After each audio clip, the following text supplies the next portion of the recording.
So we're back at the filtering station. Again, empty tub, clean it out, put the cloth on top. This is bed sheet actually. Yeah, you know when you change your sheets and the missus throws the old one out, don't let her throw them out, bring them into the workshop. Really handy stuff. But today we're going to run it through paper as well. I've got 3 layers of paper there. Sometimes it just doesn't go through, sometimes it does. So I'm going to put paper in there, going to sift it through. I'm not in a rush, so rather where before it sort of went through pretty quickly. So today I'm in no rush, so it can sit there. It can sit there for a while and take its time to go through. But today I'm running it through paper as well. Let's see what that does. Ooh, there's plenty of gunge in there. I haven't got much to do, except this is the heaviest stuff. All there is sitting in like a mud. So this last job to do for that petrol. I'm using paper now is as I think there's one piece of paper, it gets blocked.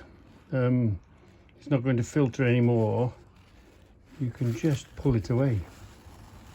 Just pull that particular piece of paper away, and that's took that much out. So we'll throw that to one side. That's brought some stuff out, and we'll just see if it keeps filtering. Throw that in the bin.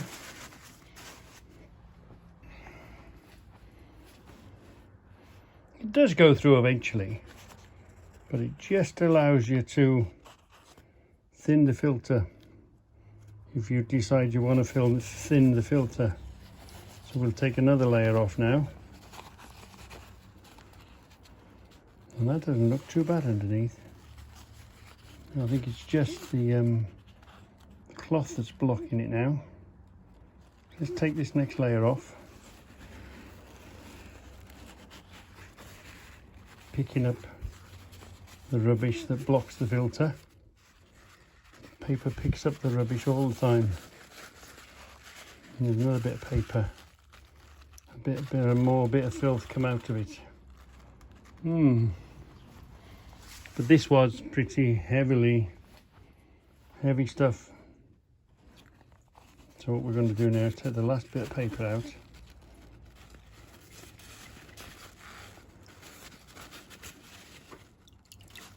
And just let that leak bit by bit through the cloth. The cloth is doing a bit of a too good of a job. It's not letting it through. But we'll just leave it there and it'll find its way through. So, we've got some really long ones. I don't like storing them that way, but they're too long for the jar. So, stick the bottom under here. Stick a load in the bottom, then stick a load on top of them. Sometimes you can't always have what you want, but I love them along. And we've got some of these screws. They you drive them in on a Phillips, drill their own hole as they go along. That's all right for steel. That is mild steel, you know, that sort of a thing.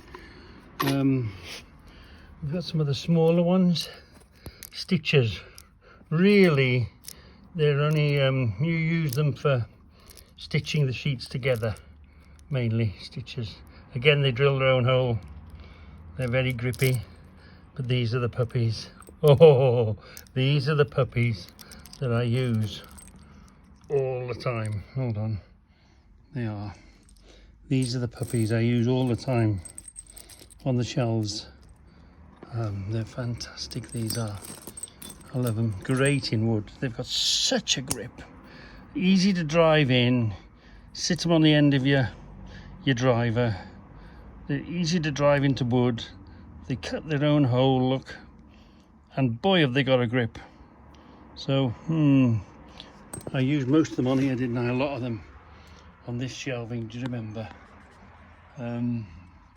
Just banging them in with brackets. And I've got a bit more. It's not as strong as the other stuff, but I've got a bit more bracketing material, which is fine. It'll do the trick. As long as there's a hole, one end, two ends of it, I'll be, you know, you're grateful of what you find or what you get given. Just a hole there, lovely. Oh, I can feel some more shelves coming on. Can you? now I'm resupplied, sort of, and there's a few more of these to come. But now I'm resupplied, I can feel a few more shelves coming on. So we're nearly at the end of the journey of that box. Look, the floor's getting clearer. A couple of Allen bolts to find a home for. Everything else has been packed away on the shelves. We've got a gallon tub holding all them horrible plastic caps that keep showing themselves up. Oh, so this is what's come out the last of the drums. Whether we'll wash them once again, we'll have to see. You'll almost, to get to the very last ones, you almost have to pan them out of the mud.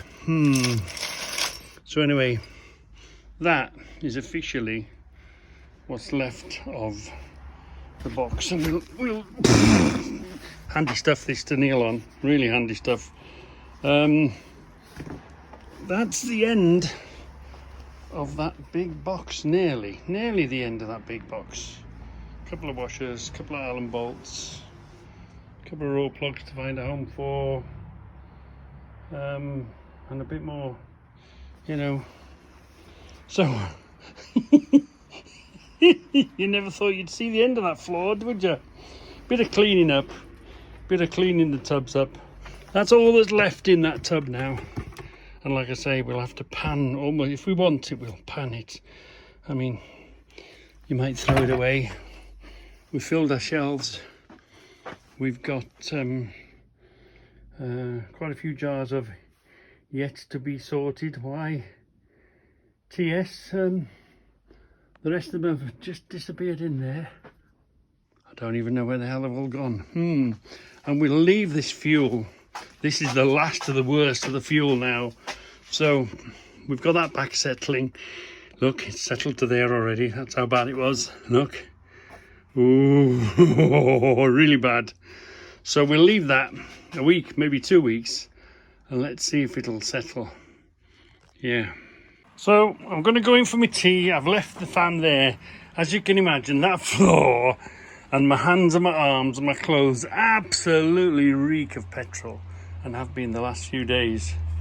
So I'm in the doghouse with Debbie. So, and the thing is, if you get a spark off the welder or something, that floor's going to catch, isn't it? It's virtually wet with petrol.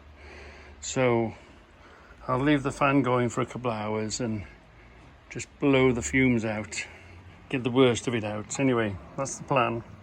Unless the fumes get so thin, the electric motor ignites it. But anyway, we'll keep one eye on the tea and one eye on the garage. But again, the fan comes in handy. If it was dust, you could blow it out. But as it happens, it's petrol fumes. So I'm just trying to blow the fumes out as it is at the moment.